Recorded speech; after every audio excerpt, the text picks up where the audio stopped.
మేఘ సందేశం సీరియల్ ఈరోజు ఎపిసోడ్ ఏంటో చూద్దాం.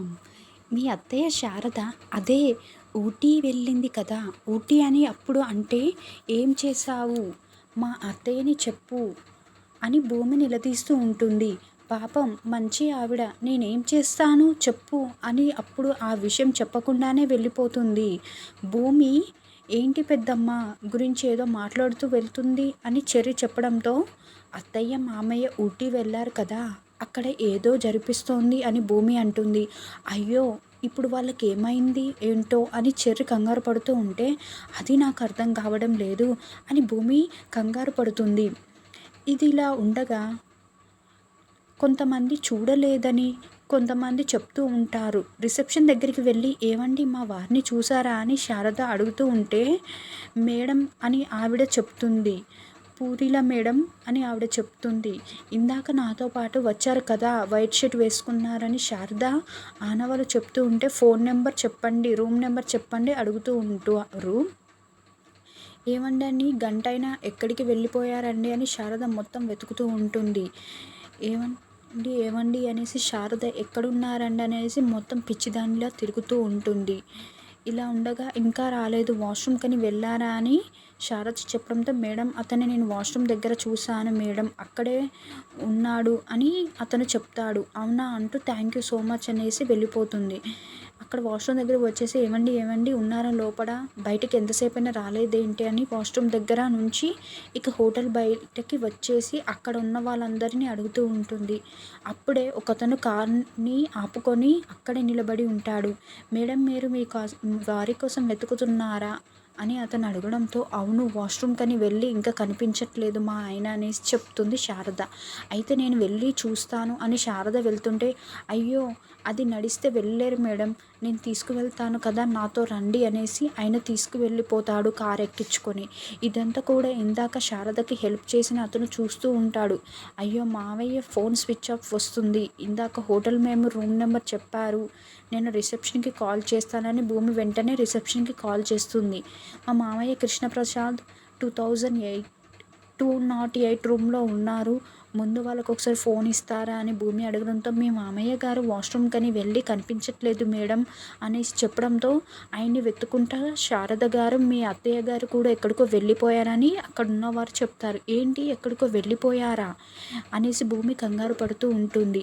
ప్రసాద్ గారు వాష్రూమ్ కని వెళ్ళి మళ్ళీ తిరిగి రావడం నేను చూడలేదు, ఇదే విషయం నేను మీ అత్తయ్య గారికి చెప్పాను, ఆవిడ వెతుక్కుంటూ ఇందాకే ఎక్కడికో వెళ్ళిపోయింది అనేసి చెప్తూ ఉంటారు. అత్తయ్య నువ్వు ఎక్కడున్నావు అత్తయ్య అని భూమి అడగడంతో, మీ మామయ్య గారు వాష్రూమ్ కని వెళ్ళి కనిపించడం లేదమ్మా భూమి, మీ మామయ్య గారిని ఎవరో ఒక అబ్బాయి చూసారంట, ఆ అబ్బాయి కారులోనే నేను వెళ్తున్నానని శారద చెప్పడంతో, అవునా అతను ఎవరన్నది మీకు తెలియదా, సరే అతనికి ఒకసారి ఫోన్ ఇవ్వండి అనగానే భూమి చెప్పడంతో, ఇదిగో బాబు ఒకసారి మా కోడలతో మాట్లాడవా అని శారద అతని చేతికి ఫోన్ ఇస్తుంది. డ్రైవింగ్ చేస్తున్న అతను ఫోన్ తీసుకొని శారద వైపు అదోలా చూస్తూ ఇక ఫోన్ని బయట పడేస్తాడు. అయ్యో బాబు ఏం చేస్తున్నావని శారద విలవిలలాడిపోతుంది. మీ అత్తయ్యని ఎక్కడికో తీసుకువెళ్తున్నారు అని భూమి ఇక ఫోన్ కాల్ కట్ చేసి, చెర్రీ ఫోన్ ఏమో కట్ అయిపోయింది, అక్కడ ఏదో జరుగుతుంది, నేను అర్జెంటుగా ఊటికి వెళ్తున్నానని భూమి చెప్తుంది. ఇక ఆ సమయంలోనే భూమి నేను కూడా వస్తానని చెర్రీ అంటాడు. వద్దు చెర్రీ, ఇక్కడ ఏం జరుగుతుందో తెలుసుకోవాలంటే నువ్వు ఇక్కడే ఉండాలి, నాకు చెప్తూ ఉండు, టైంకి ఇన్ఫర్మేషన్ ఇస్తూ ఉండు. ఇక ఆ రౌడీ కాస్త శారదని కారులో ఒక దగ్గర తీసుకువెళ్ళగానే అక్కడ ఒక కార్ని ఆపుకొని ముగ్గురు రౌడీలు నిల్చొని ఉంటారు. అతను కార్ దిగి వాళ్ళ దగ్గరికి వెళ్ళి, తీసుకొచ్చా నాన్న అని చెప్పడంతో, అయితే మాకు కావాల్సింది తీసుకొచ్చావు అన్నమాట అని వాళ్ళు అంటారు. వయసు ఎక్కువే కానీ మీరు చెప్పిన పాటికి సరిపోతుంది, నాకు రావాల్సిన డబ్బులు వస్తే అంతే చాలన్నా అని అతను చెప్తాడు. ఇదంతా కారులో కూర్చొని వింటున్న శారద, అయ్యో భగవంతుడా వీళ్ళు మంచి వాళ్ళు కాదు, వీళ్ళ నుంచి తప్పించుకొని పారిపోవాలని అనుకుంటూ ఉంటుంది.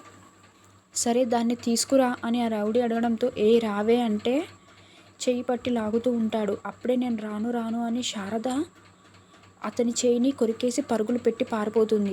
ఏ ఆగవే అని రౌడీలు వెంబట పడుతూ ఉంటారు. ఏ హీరో ఎంట్రా నువ్వు మర్యాదగా ఇక్కడి నుంచి తప్పుకో అని రౌడీలు వార్నింగ్ ఇస్తూ ఉంటారు.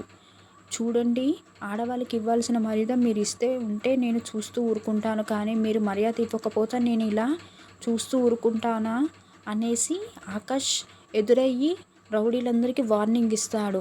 ఇక శారద షాక్. చూడండి, నేనే మీకు మర్యాదగా చెప్తున్నాను, ఇక్కడి నుండి వెళ్ళిపోండి అనేసి రౌడీలకి వార్నింగ్ ఇస్తాడు. శారద ఆకాష్ని చూస్తూ గగన్ గగన్ అనేసి ఆనందపడుతూ ఉంటుంది. శారద చాలా సంతోషంగా అలా ఆకాష్ని చూస్తూ ఉంటుంది. ఆకాష్ దెబ్బలకి తట్టుకోలేకపోయిన రౌడీలు అక్కడి నుంచి పారిపోతారు. నువ్వేంటంటూ గగన్ చెంపలు పట్టుకొని మీదికి వస్తూ ఉంటే, అమ్మ అమ్మ మీరు ఎవరనుకుంటున్నారు? నేను ఆకాష్ని మాట్లాడుతూ ఉన్నాను. మీరు గగన్ అంటున్నారు, అతను ఎవరో నాకు తెలియదనేసి ఆకాష్ అంటాడు. నాన్న, నువ్వు నా గగన్వి, నన్ను మర్చిపోయావా? ఈ తల్లిని మర్చిపోయావా అనేసి శారద అంటుంది.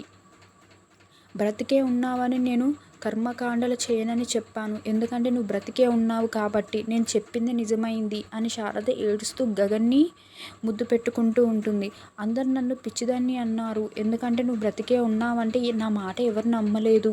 నా మాటే నిజమైంది. అమ్మ అమ్మ ఒక్క నిమిషం, యాక్చువల్లీ మీరు పొరపాటు పడుతున్నారు. ఆకాష్ని మాట్లాడుతున్నాను. లేదు, నా కొడుకు చనిపోయాడనని చెప్తే నేను చాలా ఏడ్చాను. నేను నీకోసం ఎదురు చూశాను. అసలు రాత్రులు నిద్రపోయేదని కాదు. నువ్వు నా కొడుకు గగన్వే. అందుకే ఇప్పుడు నువ్వు నా కంట పడ్డావని శారద ఏడుస్తూ ఉంటే, ఈవిడకి చెప్పుని ఆకాష్ని చెప్తూ ఉంటాడు. అమ్మ, తన పేరు గగన్ అనేసి ఒక ఆవిడ చెప్తుంది. తన పేరు ఆకాష్ వర్మ. అమ్మ, మీరు పొరపాటు పడుతున్నారని పక్కనున్న అమ్మాయి ప్రియ చెప్తుంది. నా కొడుకుని నేను గుర్తుపట్టలేనా అనేసి శారద వాళ్ళతో వాదిస్తూ ఉంటుంది అమ్మాయితో.